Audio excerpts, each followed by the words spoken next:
Frontiers Revisited has recently dropped, and I've been having an absolute blast with it. But this mod won't be our focus today. We'll be revisiting Frontiers in another way. If you've been following my channel for a while now, there's a high chance that you'll have watched this video, which I simply titled The Best Sonic Mod, and I believe my comment surrounding that mod still holds true today.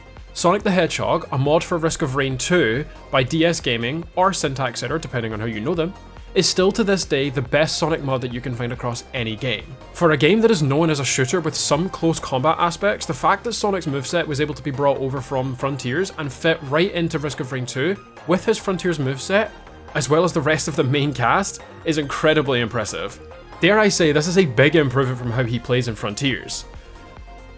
If you use a keyboard and mouse to play it, that is, which you should. If you haven't seen my last video, or just don't know what Risk of Rain 2 is, it's an action shooter roguelike with a diverse cast of characters and a huge range of items making every single run unique, with no guarantee that you can actually reach the end of the game, this being a huge factor in what gives the game its charm. If you've not had the chance to play this yet, you should, as even without mods, it is one of the most fun and replayable games out there just now. And its newest DLC, which admittedly released as a buggy mess, Seekers of the Storm, is finally polished up. I won't repeat myself from what I said in my previous video, and I will treat this like a sequel. So if you haven't seen that video, I recommend watching it before this one. In my last video, I very briefly touched on Eclipse difficulty, an even harder difficulty on top of what Monsoon already has to offer, which gets progressively difficult the more you beat the game. It's an entirely separate game mode, and you unlock the Eclipse modifiers all the way from 1 until 8, as each character individually. I will quickly show you a list of all the modifiers on screen just now, but I will go into greater detail of what these modifiers do as we reach each stage. So yes, in today's video, we will be doing the entire Eclipse climb using exclusively Sonic.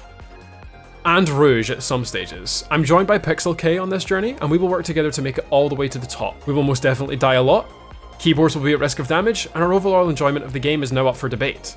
But it'll make for a fun video, I think. Anyway, let's get started. Quick disclaimer regarding the mods we use. The main one is of course Sonic, however we also use a mod that prints and scraps items faster, and a different UI mod with more detailed item descriptions. Otherwise, all items and gameplay elements are vanilla. And also, in typical me making a Sonic mod video fashion, this Sonic mod got updated while I was making this video. Those changes will be covered when we reach Eclipse 8. Day 1 begins with, of course, Eclipse 1. Ally starting health, minus 50%. This is a minor change, but it does make healing items crucial. It doesn't reduce your max HP, but rather you start out with your health bar only half full for every stage. In my original video, I was using Sonic Boom as my secondary skill. Now, this time around, Kei is still using that, but I have swapped out it for Parry. It just suits my playstyle better. It speeds up your cooldowns and gives you faster movement and attack speed briefly after a successful parry. We actually started off this run with some really good items. I got 4 absolutely fantastic items to start off a run with. Later adding gasoline to my mix of items, it was time to grab the Chaos Emeralds available here, find Newt's Altar, and then defeat the boss. At default settings, you can find up to 3 Chaos Emeralds per stage, matching the price of a large chest, and using all 7 will consume them, after which you'll need to find them again. Our first boss is a Beetle Queen. Kind of a joke of a boss, and she doesn't really do anything, then netting as an old guillotine each. Not a great item early on, but it's a good one to have later since it wipes out elites when their health is below a set threshold. New to the Seekers of the Storm DLC is the Halcyon Shrine. Upon activating it, it creates an aura that slowly takes your money to feed the shrine, and spawns stone golems as it does. You can activate the shrine manually, but the amount of item rewards is dependent on how much money the shrine takes from you. And then the Halcyonite is like Sonic's absolute worst enemy, but we still managed to take it out. But with 5 stages per run and 8 playthroughs to complete, if I explain things at this pace, we are gonna be here a while. We grabbed some gestures of the drown to prep for the later stages, then moved on. I proved to everyone that I'm a terrible gambler and that Kei's luck is infinitely better than mine, but aside from a terrible stage 2 for me and a really good one for Kei, we had an easy boss for stage 2, and then to be honest, the rest of this run was looking like it would be a breeze. We grabbed the remaining Chaos Emeralds, and then moved on. Now, Growth Nectar and Infusion were very good finds, alongside Kei finding safer spaces and Needle Tech. Our items were getting very good, and even though our healing still lacked, the 50% starting HP was becoming less of an issue. Praying we would get Shatter Spleen from the Imp Overlords was just wishful thinking. However, instead we got Wax Quails. Yeah, that's really not going to help the already fastest character we've got available. Now it was time for me to grab some gestures, and well, as you can see, I'm not a very good gambler. Are you serious right now? Oh my god. Stage 4 greets us with an army of bio-lizards, but a great thing about stage 4 is that each one has a guaranteed legendary. With a Sail Star, we can net more than just one from the same chest. And our haul was very fucking good to say the least. There's pretty much no excuse for dying now, and that's Eclipse 1 clear. Like getting hit by the destroyer head in Terraria. Fuck! That's why you gotta hit and run. That's what I was doing. Eclipse 1's change is nothing compared to what the later tiers offer in terms of difficulty, so if I wanted to upload a video within the next few months or so, this wasn't going to fly. We've returned to stage 1, grabbed the items available, not as good as before, but passable, beat the boss, baited the Halcyon Knight off the stage, grabbed the extra items from the shrine, and then off to Newts to gamble some more, then stage 2. Things like going to Newts, getting the Chaos Emeralds and beating the boss, etc. are pretty standard stuff, so unless something really notable happens in any of these moments, it's best to remember that we absolutely went these routes just to save time. Stage 2 had 2 Void Seeds, which was pretty huge, but that meant a lot of Void enemies to deal with to reap the rewards. The enemies aren't tied to one seed, you have to kill all of them to clear both the seeds and get any reward at all. It was a long road to get to the loot, but it was worth it. The great thing about sale stars is that they refresh at the start of each new level, making your first chest drop multiple items. You will most frequently get just 2, but the more sale stars you have, the higher the chances for more items to drop.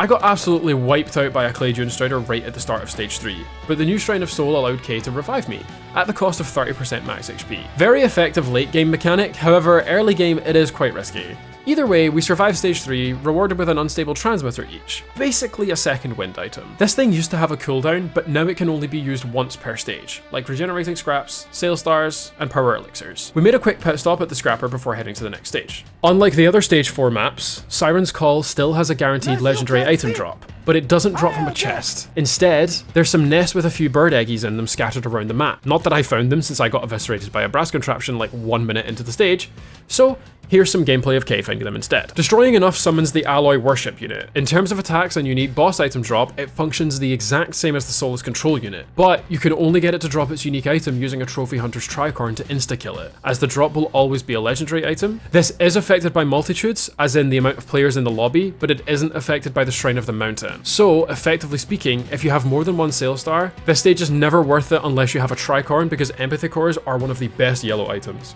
If you get them, and spare drone parts as part of your item drop from the victory, you've literally won the game. Well, instead Keii got a further 2 growth nectars since I couldn't pick up mine, but having multiple growth nectars is very strong. A single growth nectar will grant a 4% increase to all your base stats per buff that you have active. This can stack up to 4 times, and each additional growth nectar allows for another 4 stacks each. 3 of these is probably all you'll ever need. Anyway, Keii was successful in finishing stage 4 alone. It's worth noting that if a player dies, the scaling won't go down. It's as beneficial as it is cursed, because she managed to get both the item drops. But it's going to be a lot harder if she's on her own. She wanted me to get caught up with items, so we headed to Gilded Coast for a chance at 4 extra items before continuing. With a sale star, we'd get at least 5 items. In hindsight, I should have got her to open one so I could have 6 items, but oh well. Life is full of many regrets, and attempting this challenge is probably one of them. You may remember Gilded Coast from my last video, but this time we aren't using the extra mod to enhance the fight. I don't think it was ever updated for the Seekers DLC. Meaning Aurelianite is bog standard, but steroid-infused Stone Titan that will always drop the Halcyon seed upon defeat. Meaning Aurelianite will help us with future bosses. Or we can put it in a yellow item printer if we get lucky, which is what I always do if I get the chance. Sky Meadow will be our final stage for this run. We could have always looked back to stage 1 and continued to build from there, but we were feeling powerful enough to take on the final boss without looping, so that's what we opted to do. The most notable thing to happen in this stage was that I went to put a missile launcher in an equipment drone, and I ended up with Tonic Affliction. This has a chance of happening when Spinel Tonic runs out, but having 4 gestures of the drown stops Spinel Tonic from ever running out. That's why you see so many people using it. Swapping it out temporarily just for something like an equipment drone can put you at risk, so plan your route if you want to do this. But having an active Spinel Tonic nullifies any Tonic Affliction that you have. Getting a regular ass enemy army as our boss was underwhelming, but sometimes these can be cursed enough to end the run then and there. They could have been Celestine and kept everyone invisible, or Malachite where they would just cut all our healing capabilities. Well, after stage 6 they could have been. So yeah, in this instance we went straight for the moon instead of looping. Typically, on the moon you would activate 4 pillars, each with unique gimmicks to spawn jump pads to reach the arena with Mithrix. Pillars range from the Blood Pillar, taking your HP to charge it, Pillar of Soul, which has a shrinking radius as it charges, but depletes charge if you leave. The Mass Pillar, which has no extra property, or the Pillar of Fuck You, which pushes you out and debuffs you as you try to charge it. You can charge any 4 pillars, as some types appear more than once, or not at all. Now, it's Mithrix time, where we regretted not looping because we didn't do an awful lot of damage. His first attack pattern ranges from hammer slams to swipes, and he will also dash into position a lot. He's vertically challenged, so if you have ranged attacks, you can just hide somewhere high. He can also jump out the arena and slam back in center, sending a shockwave across the arena. All of which Sonic can deflect, so grab a few backup magazines and parry all the fuck you want. After his first phase, Mithrix will jump out the arena, and then you have to face a wave of the Lunar Chimera, essentially a selection of enemies found on the moon. Then he will reappear, angrier than ever with buffed attacks, the hammer slam sending a shockwave and leaving a permanent flame pillar. and occasionally doing the attack dubbed either Pizza or Big Spinny, depending on who you ask. Passing phase 2, in a last-ditch effort to kill you, Mithrix will steal all the items of the players currently in the fight and gain the effects of all of them. He will walk very slowly and attack very slowly, but all the items he steals more than makes up for it. Hitting him will always relinquish an item and return it to their owner, but higher damage hits will return more items. Grand Slam is a fantastic move here because it does multiple low damage hits followed by a strong one after. A few Grand Slams is usually enough to take him out. Then after his defeat, you return to the ship, charge it, and you're done. So, that's just Eclipse 1. For the Sonic fans watching, I hope that rundown makes it clear how a single playthrough of Risk of Rain 2 works, because we must complete a further 7 playthroughs to finish this challenge.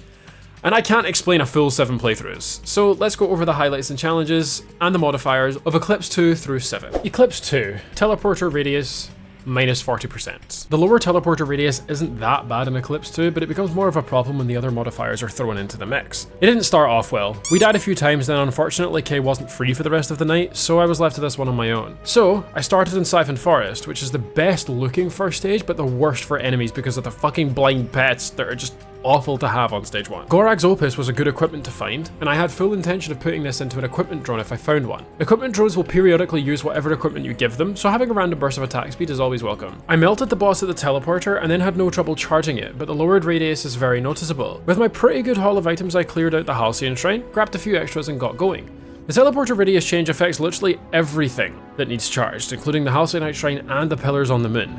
Ridiculous, right? But apart from missing Newt on the first stage, this entire run was cracked. The teleporter change doesn't make much of a difference this early on, because after stage 2 I got Newt, then went to Gilded Coast, got completely geared up through stages 3, 4 and 5, and then for no reason at all I didn't stop there. But then again, why stop there? So I redirected to Newt's, which didn't serve much purpose because I already have all the lunar items I need, but a chance at the cauldrons is always helpful. Then on to stage 6, which is always cursed compared to stage 5 with new elite types. But the Seeker's map is great. I keep forgetting its name, but you get the point. Which, as you can see, nothing is really a change after a certain point. However, I will warn you now that I completely ate that entire sentence up. Why did I even bother later on in the video? Then absolutely cut through stages 7 and 8, but I made sure to go to Treeborn Colony for something else that is absolutely pointless in doing an Eclipse. I did think very long and hard about this being a bad idea, but to be honest, thinking didn't get me anywhere in life. Doing did. So when you're on one of the Seekers of the Storm stages, you'll get the opportunity to continue through the path of the Colossus, which will lead to the Primeridian, where you can fight the False Sun. There's little benefit to this, for example, high risk of dying being the big one, but you can also net a few extra items, plus some gambling. Who doesn't love some gambling? But False Sun is just too difficult to be worthwhile. He's a good boss to end with for the benefits of Artifact of Rebirth, where you can spawn into a new game with the item you put into the shrine on your previous run, but you have to end the run then and there, and Eclipse runs can only end by killing Mithrix or Voidling, or in some really fucked up cases, both of them. So yeah, I killed False Sun and moved to the actual stage 4, because now they've reworked Primeridian to be an extra stage, and not stage 4. Equipped with 3 Sail Stars, I ended up in Siren's Call of all places where there isn't a guaranteed legendary chest, so after killing the ally worship unit, I was only getting 1 legendary item. Any other stage would have been better, but you can't shit in Detroit. Now anyone with a keen eye would have noticed that I have 3 head stompers in this run. This would have been a lot better in Eclipse 3 since it nullifies fall damage, and fall damage is a big thing from then on, but it's not great just now.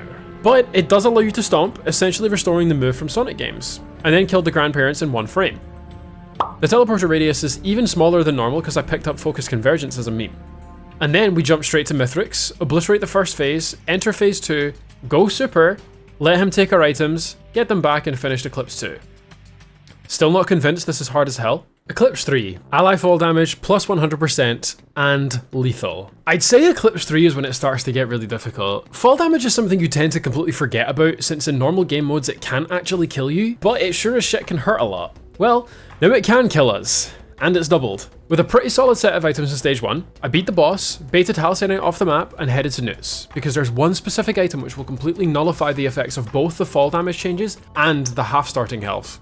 Wait, why didn't I take it? So quickly clearing up stage 2 and going back to Newt's, I still didn't grab the item. Oh my fucking god, Snack, what are you doing? During stage 3, Kei joined me and got a head start with some absolute bangers of items, but it wasn't really enough since she lacked a lot of flat damage. So that was the next step. We didn't find Newt's altar in this stage, so unfortunately it was straight to stage 4 with that one. The legendary chest sent me back 8 grand, but it had a frost relic waiting for me. Then of course, Kei opens a normal chest and gets runic lens from it. If you ask me, that just isn't fair, joining late.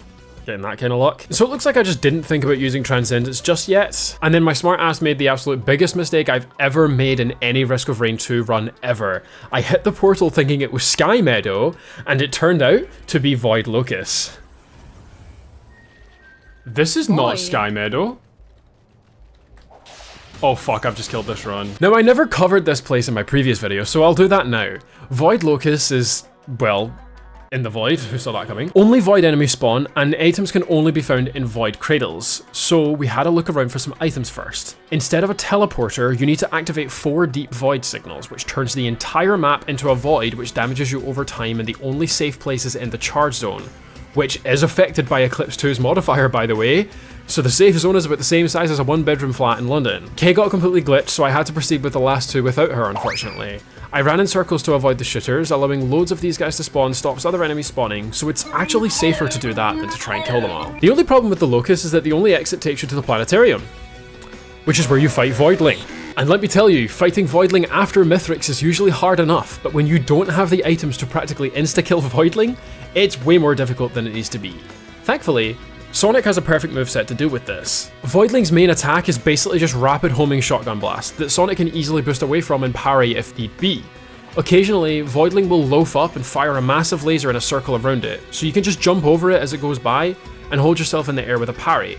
Hide beneath an obstacle, or if there's space, go underneath Voidling and be completely safe. After each phase, Voidling will open a portal and go to a new arena, where you will have a short obstacle course to pass through to reach the new arena. And then sometimes it will make a big black hole, killing whatever's in it at the end of the attack. It will also spawn some enemies in, some of which can be elite, so kill them as soon as possible if there's any healers. We used Supersonic for the final phase, but by the time the buff ran out, Voidling still wasn't anywhere near dead. It was pathetic, actually. We only got it down to about 30% HP when the buff ran out, but luckily we survived just by the skin of our teeth, and that was Eclipse 3 beaten, in the most unconventional way possible. Nice one. Eclipse 4. Enemy speed plus 40%. Siphon Forest is the absolute worst stage to start with because of the blind pests, and with them being 40% faster, they'll catch up to you easily, but honestly, aside from them in particular, it wasn't massively different from Eclipse 3. A pretty mid set of items let us beat the Greater Wisp Horde as the boss. As usual, did Halcyon for a few extras, but there was no ledge to bait it off of this time. This was going to be the last Eclipse stage where healing items would be useful after stage 1, so even though this set of items is good now, it would result to be useless later on. Even though we got fuel cells from the boss, Kei still yoinked an extra gesture I would have taken. If you have a fuel cell, you only need 3 gestures for max tonic uptime, since fuel cells also give minus 15% cooldown buff. She did then turn the fuel cell into a Tesla coil, so I suppose it was justified this time. Debating if Shrine of the Mountain would be worth it at first, but then we never ended up taking it. I also found his essence, which I would usually use until taking Spinel Tonic, since it basically makes the player a mending elite and heals nearby allies. Again, the last Eclipse stage where something like this would be useful. Sulfur Pools is my least favourite stage 3. It did, however, have 2 Void Seeds which always come in handy, once you can beat the Void enemies, that is. Now, with Sonic's parry, you can nullify the damage you receive from being collapsed, but it doesn't actually parry the attack. If something else hits you while you wait though, you will get collapsed, so just be careful. Smacking down the boss with no bother and then move to stage 4, which I was going to choose a stage but decided to chance it, a 1 in 3 chance of not being able to use the Sail Star seemed worth it so we could get different legendaries, but alas, it was Siren's Call, so no chest. We did put a radar scanner into an equipment drone though, which is useful, because you just get intermittent scanning of the full map as you play. Wiping the floor with the magma worms as well, we agreed I'd get the Perforator and Kei gets the Chance Doll, items that are arguably as good as each other, depending on who you ask. Scrappers are always a bonus, and now that I have 4 gestures, I can scrap my fuel cells, along with anything else I deem useless, like bandoliers and rosebucklers. We got to stage 5, choosing Sky Meadow as usual, and then blasted through the commencement as stage 6, and wiped out Mithrix, using Supersonic in the final phase before getting obliterated by the pizza attack. Real quick, if you're enjoying the content, don't forget to subscribe for more, and also join the Discord to be more involved with the community. Links below. Eclipse 5. Ally healing minus 50%. Alright. Up until now, it's been a bit of a cakewalk. With Sonic already being fast and having good mobility, it runs the previous modifiers into the ground, but combining this with the upcoming modifiers, it gets significantly more difficult. With healing completely cut in half, you would need either Rejuvenation Rack or Corpse Bloom to restore this to normal healing, one being a legendary item, no guarantee of getting it, and one being a lunar item, the downside of which being that all your healing is applied over time. Neither of these are a reliable option. So, to need double of all healing items to get somewhat reasonable healing, are we able to circumvent this altogether? Well, yeah, we can, and the item we need is one I mentioned earlier, called Transcendence. After killing the first boss and heading to Newts, the first item you need to get is Transcendence. It will convert all your HP into shield aside from 1 point, and the amount of shield you have will be based on your max HP value, along with what's added by items like Personal Shield Generator and Plasma Shrimp. This will actually render every single healing item completely useless, as we don't have any HP that needs healing, and our healing comes from just not taking damage for a short while, then we get all our health back. But fall damage is calculated based on your max HP, so you can only take one fall damage, meaning Eclipse 3's modifier is gone, and you will always start with full shield, meaning that Eclipse 1's modifier is gone too. Transcendence is crucial for Eclipse. It also increases your max HP value by 50% for the first one and 25% for each one after that, with a flat increase. So the more you have, the more health you've got. However, with every single healing item now useless, it really limits what we can make use of, because they all just belong in landfill now. Things like either fungus, bower elixir, harvester scythe, aegis, topaz brooch, etc. are all useless now, and we will scrap all of these if we get any of them. Don't even take weeping fungus, because it can convert your potential scrap into more wungus. You don't want to miss out. Now, I won't go into massive detail on how this attempt went, because, spoiler alert, I didn't actually finish it, but Transcendence goes insane. I even managed to get Plasma Shrimp, and it normally adds a little shield, and when you have that shield, you fire a missile for 40% of the damage you dealt every hit. But, since our entire health pool is shield, we will always fire a missile on every hit. Balanced. So, most of this run was fairly normal. By stage 5 I was feeling unstoppable, but why stop there? I decided to loop from here and see if it was possible to kill the false sun, mainly because I ended up with a surprise runic lens, ukulele, and a molten perforator. Looping, of course, adds in new elite enemy types, but this wasn't an issue at first, or ever, really. But then I worked my way towards the Prime Meridian, which, depending on the path you take, gets you there between stages 3 and 4. Gilded Coast will set you back on the path of the Colossus if you want. Using the green portal to exit instead of the yellow one will take you there. If you are approaching stage 4, it will take you straight to Prime Meridian, which is what I did. Well, on stage 9 rather, because I did it during a loop. Now, before the patching and balancing, Meridian used to be almost unbeatable. Pretty much impossible if you reached it without looping. And I don't miss it. You'll have lightning try to strike you and a huge wave of enemy types rushing you, in a way that's fair and balanced, as well as a few chests to loot. You'll also see these halcyon crystals you can interact with, and correct me if I'm wrong, but it will send it up to the arena for you to use in the fight. Just before the boss, you'll have a lot of cauldrons you can exchange items in for better ones, so I grabbed War Bonds and fought False Sun, which started well. The first 2 phases were fine, but then the final phase has him disable all your skills. Breaking a halcyon crystal will end the debuff, but you'll also be super susceptible to damage, which is what killed me here. I should have gone supersonic. I should have gone supersonic. I'm so fucking... Maybe in tandem with the fact that I was alone this time, I could have used supersonic for this, but hey ho. Life is full of many regrets, and even defecting this job. I won't waste your time re-explaining my second attempt at this, because if you do actually beat False Sun, you just go to stage 4, then 5, and then finish the run. Here's the stage 5 loadout. Wiped out the boss, headed to the moon, realised since I had Bottled Chaos I could have just stared at the arena until a quantum tunnel appeared. Try putting that sentence into proper context. I did try and pillar skip, but it got nowhere. So after slumping through the pillars and having 3 power uses to my name, I iced Mithrix's first phase, cleared the Chimera, and went super about halfway through the second phase. Delaying the activation should allow for you to still be in super form once he steals all your items, and you can just wipe out his final phase with no diff. Knowing I could have done this on the first attempt had me kicking myself. Like, what was stopping me from playing like a normal person? You know what? Never mind. The next 2 stages don't make enough impact by themselves to be relevant until we get to stage 8. Eclipse 6 introduces what the fuck is that word? Eclipse 6 introduces reduced gold drops from enemies, and the tiny amount of gold I was getting was not translating into good items to start off with. Just getting healing constantly when it's practically irrelevant now. I got lucky with the full whack of gestures in Spineltonic stage 1, and then that set me up for the rest of this run. Just kidding, I died and then I started again with K on the second run, got Transcendence early, and that set us up for the rest of the run. Looped all the way around a second time to stage 10 with this absolute stacked inventory, and then looped again on complete accident to end up back at Sky Meadow with an even more stacked inventory.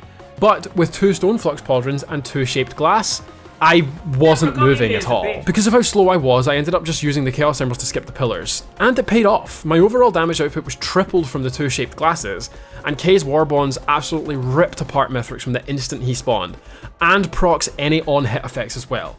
It was risky with the super form running out as he stole our items, but same issue with Eclipse 7, the change on its own wasn't impactful enough. Enemies attack twice as fast. Wow, big fucking whoop. With the absolute worst set of items to start with, still somehow survived stage 1 and then did a completely average run but with enemies attacking twice as fast.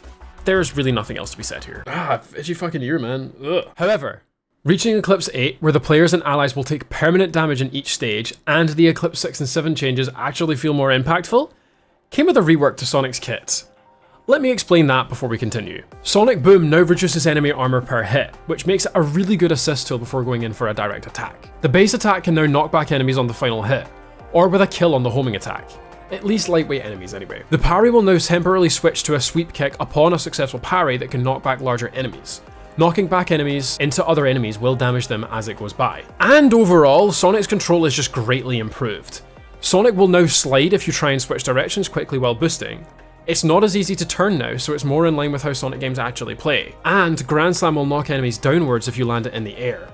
The knockback changes don't apply to any boss type enemy. Day 1 of Eclipse 8 attempts, however, didn't amount to much. Squid joined briefly to help us, but our connection wasn't very good. Also had a dog annoying me that day, so it was a little hard to focus.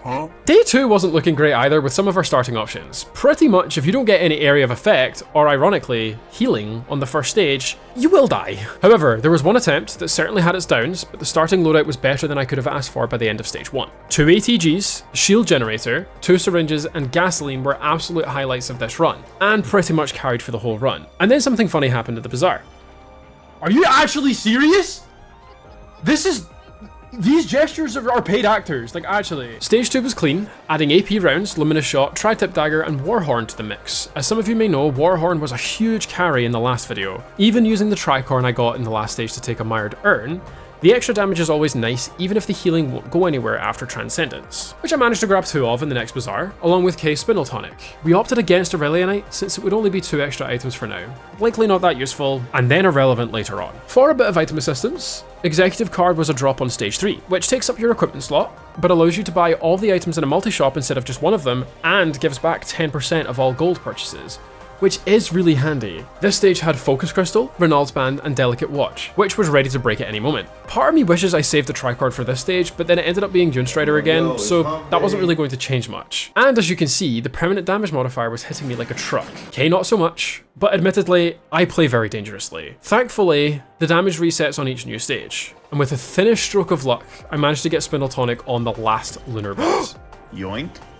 With our growing strength, it was more realistic to take riskier plays like taking Shaped Glass or going for Shrine of the Mountain. However, we agreed we would rule out Prime Meridian as an option because, well, I didn't want a repeat of before. After our haul on stage 4, we tested our luck against the Shrine of the Mountain. I tried using the Head Stomper I found in a regular ass chest to see if I could one-shot the boss, but I'm pretty sure it did literally nothing. Imp Overlord was a good enemy to get because we had a chance at getting Shatter Spleen, but instead, it broke my watch and gave us more prayer beads. There were certainly worse options available. I realized I didn't really explain Shatter Spleen in my last video when I brought it up. It will cause enemies to bleed on every critical hit, and bleeding enemies will explode when killed, so you can see why it's really powerful. But with Gasoline and Tri-Tip Dagger, you can create the same effect, albeit not as powerful.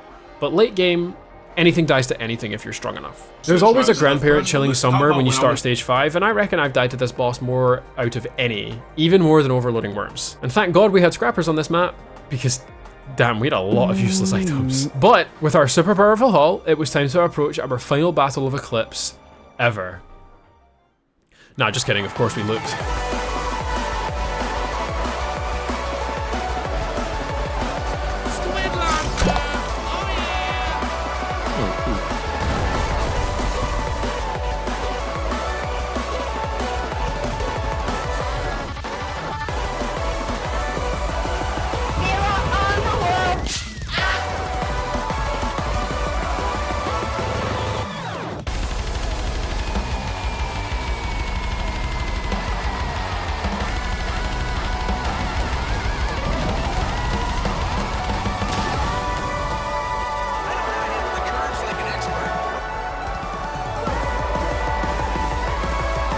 Oh, yeah. It's all coming together.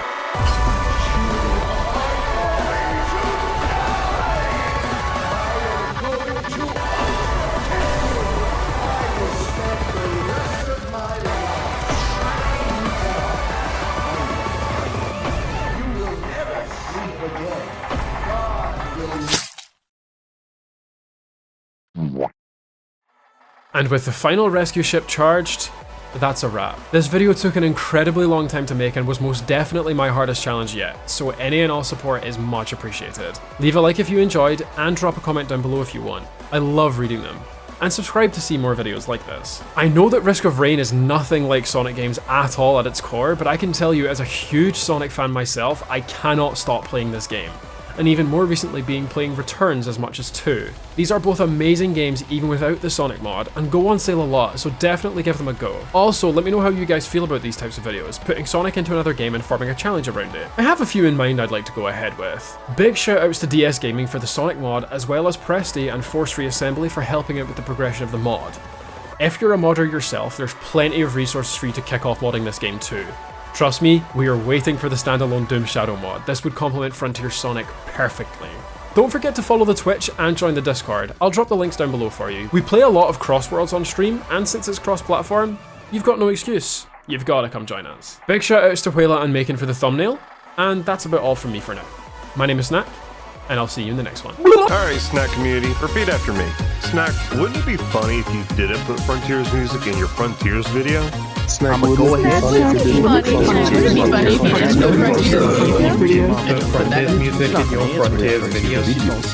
Bro is trying to monopolize my voice. What the hell, bro?